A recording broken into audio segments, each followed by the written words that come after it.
On that big question about whether India, the United States and other countries should recognize the new regime in Kabul, or should they for the moment just allow events to unfold to see the kind of government the Taliban does put up, what do you think would be the sharper, wiser thing to do? I think that there should be private conversations with the Taliban government to try to figure out whether they will observe certain key principles. And those principles obviously have to involve no terrorism of any kind, no support for terrorism, no safe havens for terrorist groups. But it should also involve, honoring some of the obligations of the previous government, honoring things like visas so that Afghans who want to leave can leave, foreigners who want to leave can leave. I would add to it some basic human rights and say, if you are willing to sign up for these things, we are willing. But I would, as Ronald Reagan used to say, trust but verify. Do not grant. Recognition is something which is once given, hard to withdraw, and therefore I would be tough in those negotiations, but have an ongoing dialogue and show that that India and the United States, and I would offer the same advice to Washington, are engaged.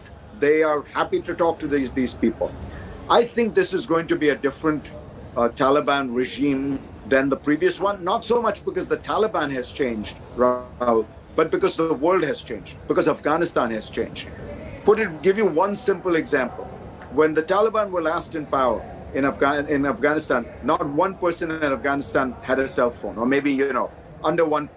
70% of Afghans now have cell phones. You have a whole generation of women that have been educated. You have many young people who have been exposed to an open world.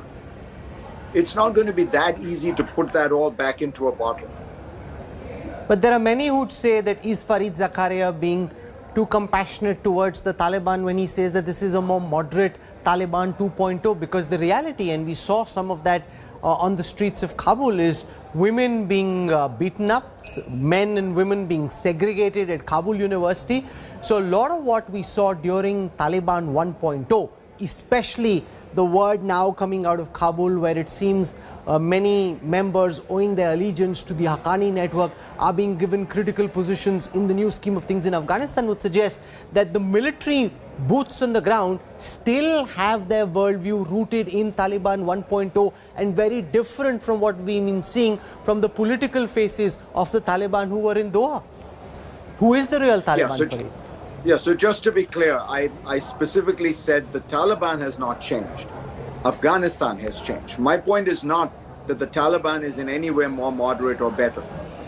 That is the opposite of what I'm saying. What I'm saying is it will be more difficult for a fundamentalist Islamist militant organization like the Taliban, which it is and remains, but it will be much more difficult for it to create this kind of theocracy or Sharia-based society in Afghanistan, with many more young people, many more educated people, many more people with access to information abroad, from around the world.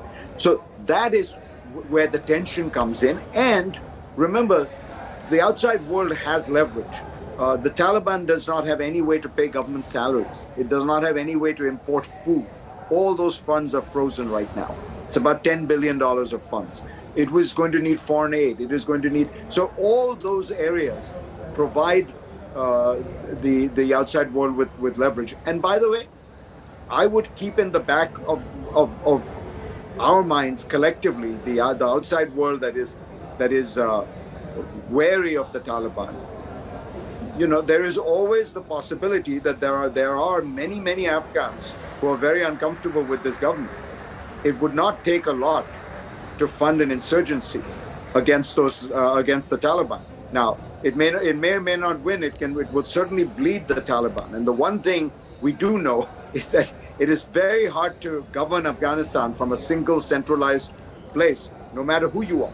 So, I would, as I say, I would let that thought remain in our strategic arsenal as a way to exercise some leverage over the Taliban.